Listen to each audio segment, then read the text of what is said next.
OK, on vient de voir un cas où les nombres sont inégaux. Par exemple, 30 et 50 entre A et B. OK? Et où on a un calcul ici de l'erreur type de la différence des moyennes.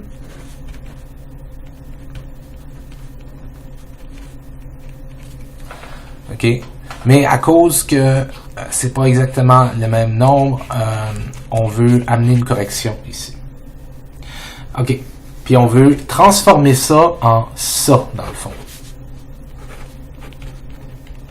Pas de différence ici. Est égal à SP plus SP sur racine carrée de n sur racine carrée de n. Okay. Comment qu'on...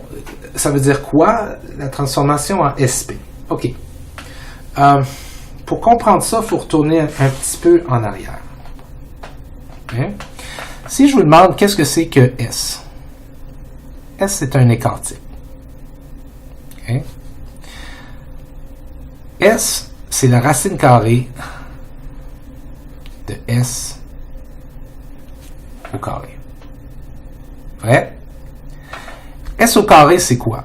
Vous souvenez-vous du mot pour S au carré?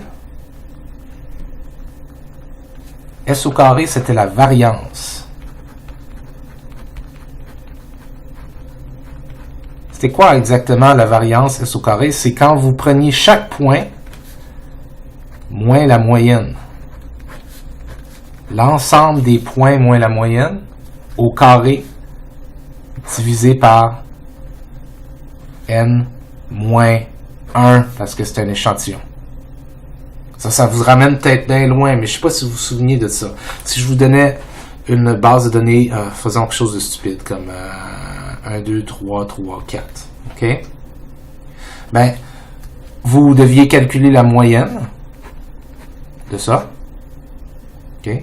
Puis, pour calculer l'écart type, ce que vous deviez faire, c'est que vous deviez faire 1 moins la moyenne au carré, plus 2 moins la moyenne au carré, plus 3 moins la moyenne au carré, etc. Divisé par, parce que c'était un échantillon, n moins 1, ce qui voulait dire 1, 2, 3, 4, 5. 5 moins 1, divisé par 4. Ça vous donnait quoi? Ça vous donnait la variance. Et si vous preniez la racine carrée de cette variance, ça vous donnait l'écart type. Okay, vous vous souvenez de ça? Alright. Maintenant, pourquoi je disais ça? Donnez-moi une seconde. Ah oui. On essaie de calculer SP. Okay? Pour une raison bizarre que je ne comprends pas toujours, les statisticiens ne calculent pas vraiment SP tant que ça. Ils calculent S carré P. La variance pooled. OK?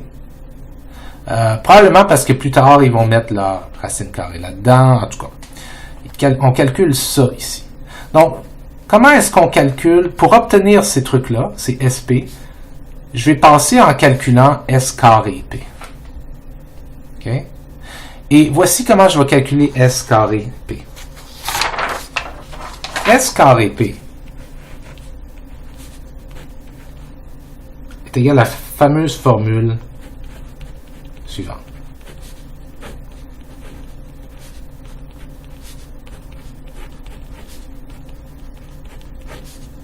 Là, vous dites peut-être, oh my God, qu'est-ce que c'est ça? Dans quoi je me suis embarqué? Vous aurez ces formules-là, évidemment. Là. OK? OK. Qu'est-ce qu'on a ici? Ce que j'ai ici, c'est que je calcule S carré P. Encore une fois, pourquoi je calcule S carré P? Parce que je ne peux pas me fier sur le SA ici. Il n'y a pas assez de monde. Le SA n'est pas un aussi bon représentant de sigma A que le SB est un bon représentant de sigma B. Parce qu'il y a plus de monde dans le groupe B que dans le groupe A. Donc, ce que je vais faire, c'est que je vais transformer ces deux-là en SP pour corriger ce problème-là. OK? Sauf que pour les transformer en SP, les statisticiens, pour une raison ou une autre, nous font passer par... En fait, on calcule S au carré P. Puis pas SP, on calcule plutôt S au carré P. OK? Comment on calcule S au carré P? Bref, ce que ça veut dire, c'est comment on calcule la variance corrigée de ces deux-là. Comment on corrige pour la variance? OK? Ben, qu'est-ce qu'on a ici? La variance corrigée. C'est la variance de A est ici. Celle qu'on dit qui est une mauvaise estimatrice parce qu'il y a moins de monde. La variance de B est ici. Celle qu'on dit qui est une meilleure estimatrice parce qu'il y a plus de monde. Okay. Mais qu'est-ce qu'on fait? C'est qu'on pondère la variance de A par le nombre de personnes. Le nombre de personnes, moins 1. Puis on pondère la variance de B par le nombre de personnes dans le groupe B, moins 1. Qu'est-ce qu'on a vu tantôt? On a vu qu'il y avait moins de monde dans le groupe A que dans le groupe B. En fait, il y avait 30 personnes dans le groupe A, puis 50 personnes dans le groupe B. Ça veut dire que ici, 30 moins 1, ma variance A va être multipliée par 29. Puis ici, elle va être multipliée par 50 moins 1 par 49. Voyez-vous ce qui est en train de se passer? Je suis en train de donner moins de poids, un poids de 29 à celui-là, puis un poids de 49 à lui. Je suis en train de corriger le fait que dans ma formule de tantôt, il était assumé que c'était comme un poids de 50-50, un poids de moitié-moitié.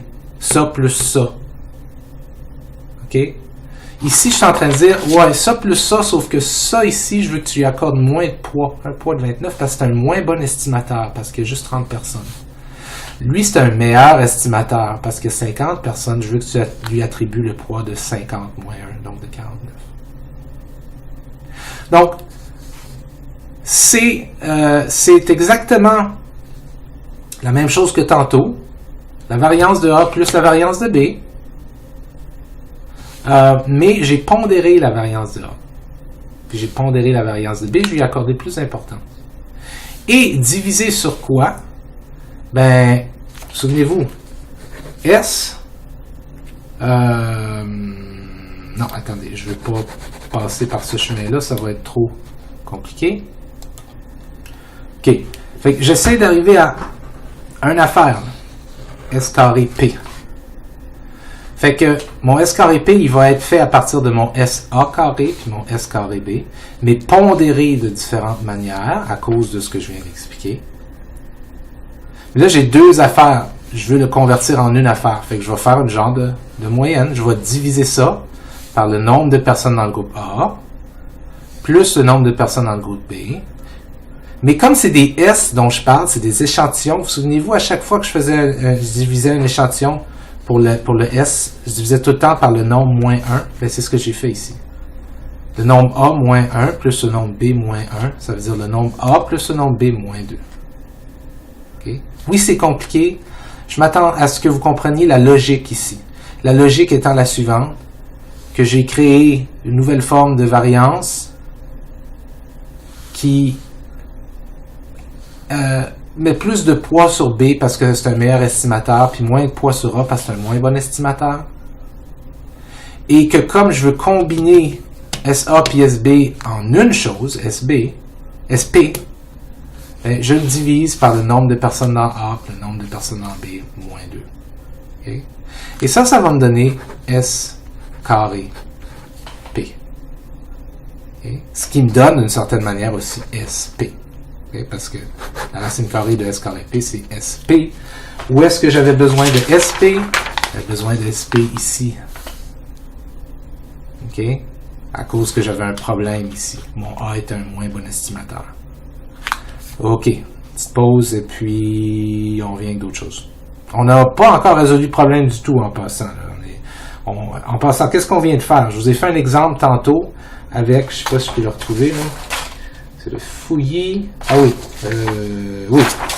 J'ai fait un exemple tantôt où est-ce que on avait deux chiffres.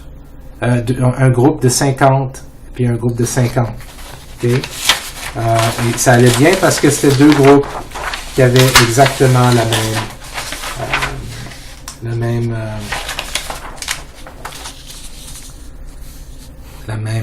même nombre de personnes. Puis on avait sigma. Okay? Puis là, je viens de faire un exemple. Je suis en train de faire un exemple où on n'a plus sigma, fait qu'il faut utiliser S à la place pour calculer ça. Il faut utiliser S à la place. Sauf que, problème, j'ai des nombres inégaux de groupe. Et si j'ai des nombres inégaux de groupe, je suis désolé, là, c'est un peu le bordel. C'est tellement ridicule, mon affaire.